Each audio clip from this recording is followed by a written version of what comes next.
Hi hello friends, welcome to my channel. இன்றைக்கி பார்த்தீங்கன்னா ரொம்ப ஈஸியான ரொம்ப டேஸ்டியான ஒரு ரெசிபி வந்து நம்ம ட்ரை பண்ணியிருக்கோம்.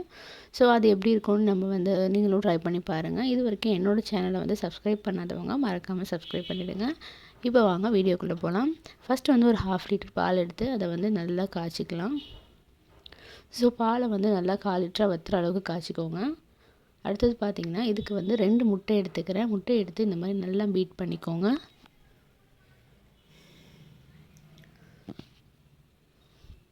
ஸோ இப்போ வந்து பால் நல்லா காய்ச்சிட்டோம். இப்போ வந்து இதுக்கு தேவையான சுகரை வந்து இதில் நம்ம ஆட் பண்ணிக்கலாம்.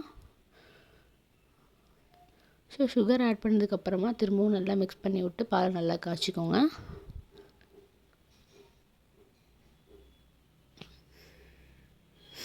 பால் நல்லா காய்ச்சும் போது இந்த ரெசிபி உண்மையிலேயே ரொம்ப டேஸ்டியாக இருக்கும். இப்போ வந்து இதுக்கு தேவையான கஸ்டர்ட் பவுடர் நம்ம எடுத்துக்கலாம்.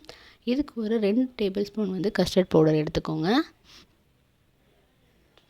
ஸோ இதை மிக்ஸ் பண்ணுறதுக்கு ஒரு காய்ச்சி ஆற வச்ச பால் எடுத்து நல்லா இதை நம்ம மிக்ஸ் பண்ணி வச்சுக்கலாம். ஸோ கட்டி இல்லாமல் நல்லா மிக்ஸ் பண்ணி வச்சுக்கோங்க. இப்போ பார்த்தீங்கன்னா பால் நல்லா வந்து காய்ச்சிட்டோம். நல்லா வந்து பால் வற்றிருக்கு, பார்த்தாலே தெரியுது.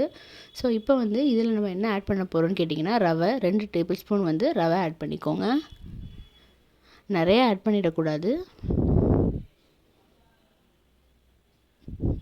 ஸோ ரவை ஆட் பண்ணிவிட்டு நல்லா கிண்டி விட்டுக்கிட்டே இருங்க, இல்லைன்னா சீக்கிரம் வந்து உட்காந்துரும் அடியில். இப்போ வந்து இதில் கஸ்டர்ட் பவுடரையும் நம்ம மிக்ஸ் பண்ணி வச்சுருக்கோம் இல்லையா, அதையும் வந்து நம்ம இதில் ஆட் பண்ணிக்கலாம்.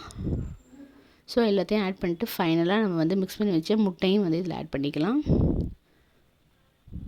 ஸோ இப்போ வந்து ஒரு சின்ன கிண்ணத்தில் கொஞ்சமாக 1 டேபிள் ஸ்பூன் நெய் விட்டு நல்லா ஃபுல்லாக ஸ்ப்ரெட் பண்ணி எடுத்துக்கிட்டு நம்ம கலக்கி வச்சுருக்க மிக்சரையும் வந்து இதில் ஆட் பண்ணிக்கலாம்.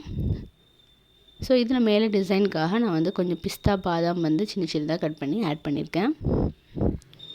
இப்போ வந்து ஒரு கடாயில் வந்து கொஞ்சமாக தண்ணி வச்சு அந்த தண்ணி சூடானதும் நம்ம ரெடி பண்ணி வச்சுருக்க மிக்சரை வந்து அதில் வச்சுட்டு கொஞ்சம் மூடி போட்டு ஒரு 20 மினிட்ஸ் வந்து இதை அப்படியே வந்து சிம்மிலே வச்சு பாயில் பண்ணுங்கள்.